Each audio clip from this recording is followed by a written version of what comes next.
깊은 산속에서 나무를 베던 중 도끼를 연못에 빠뜨리자 산신령이 나타나 금도끼, 은도끼 중 어느 것인지를 묻는 말에 자기 것이 아니라는 나무꾼의 정직함에 금도끼, 은도끼 모두를 주었다고 하는 이야기.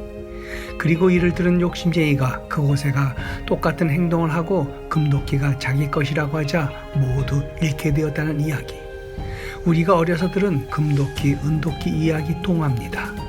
허나 기실 이는 우리의 전래동화가 아니고 그리스 이업 우화의 하나로 원래 제목은 나무꾼과 헤르메스였습니다. 헤르메스는 올림포스 12신 중의 하나로 제우스의 전령 즉 심부름꾼 신이었습니다.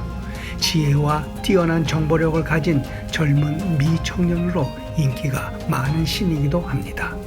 로마 신화에서는 그를 메르쿠리우스 즉 머큐리라 했습니다. 그래서 그랬는지 한때 영국에서는 언론인을 머큐리스트라고 불렀습니다. 헌데 그들은 이름에 걸맞게 뛰어난 정보력과 지혜를 가진 자들이 아닌 이름 그대로 권력자들의 심부름꾼일 뿐이었습니다. 언론이 단지 심부름꾼이 아닌 하나의 독립된 권력기관이어서 제4부라고도 불리는 이유를 망각해서였는지도 모릅니다. 헌데 이는 당시 이야기로만 그치지 않습니다. 어쩐 일인지 오늘에 와서 언론의 자유는 갈수록 신장되고 있지만 그 신뢰도는 바닥으로 나락하고 있습니다. 언론이 오보와 왜곡 보도 등 그 본연의 자세와는 달리 스스로 절제와 품격을 잃고 있어서입니다. 갤럽 조사에 의하면 현재 미국인들에게 언론의 신뢰도는 극히 낮습니다. 노암 촘스키가 지적한 대로 언론들의 편파성과 보수 진보 모두 선전수단으로서 역할하고 여론을 조작한다는 속성 때문일 겁니다.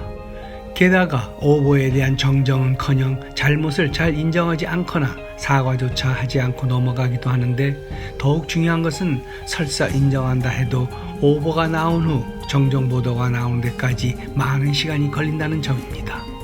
오래 걸릴수록 잘못된 내용이 사실로 받아들여져 피해가 커질 수밖에 없는데도 말입니다. 10여 년 전 대중음악 잡지 롤링스톤의 캠퍼스 성폭행이란 특종 기사가 사실과는 다르다는 워싱턴 포스트의 의혹 제기에 따라 대형 오보 사건이 된 적이 있습니다. 사실 확인을 제대로 거치지 않은 투철한 직업의식의 부족이나 결핍, 그 방법의 부적절성 등이 그 원인이었던 겁니다. 하지만 반대로 바른 정보를 전달하기 위해 가시밭길을 걸어야 했던 언론도 있었습니다. 제1차 세계대전 당시 영국은 연합군의 불리한 전세가 적에게 알려질까 우려해 바른 보도를 모두 통제했습니다. 단 한 곳 이를 숨김없이 파헤쳐 실었던 신문이 있었습니다. 데일리 메일이었습니다.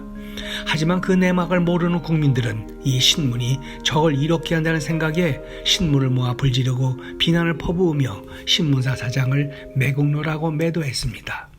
그럼에도 데일리 메일은 한결같이 펜을 꺾지 않고 진실만을 보도했습니다.